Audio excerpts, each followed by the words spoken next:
This is a little overview of string light installation and one of the ways that we set these up. So we can see on these string lights, we have these installed. These are just regular old LED string lights spaced 2 feet apart.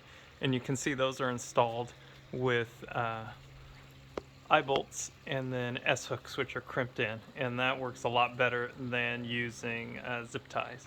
But that's typically how we mount those up. Then for control, in this case, we're using a Caseta wireless system, which is a Lutron system. And the thing that I like about those is they have one of the best switching options, but there are lots of different Wi-Fi. This is a Z-Wave, so it needs its own hub, which connects to your Wi-Fi router, which makes them a lot more stable. However, it's a little bit more expensive and a little bit more complicated to use the Caseta controller as opposed to some of these off-the-shelf Wi-Fi controllers. The best thing about the Caseta system, though, is this Pico remote.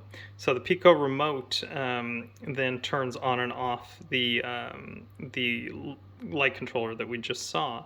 And one of the neatest things about those is that those can be mounted either on a pedestal like this, or they can be mounted directly on the wall. And you can see that Pico remote that is in a wall plate. So then it just goes in real seamlessly. So this is a Pico switch, which is hardwired in, and this is just a remote, which is just mounted to the wall.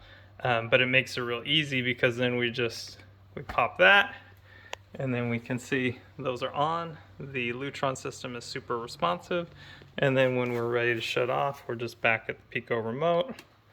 Off again, super responsive, super stable, a little bit better than some of those Wi-Fi systems, and then that shuts that off.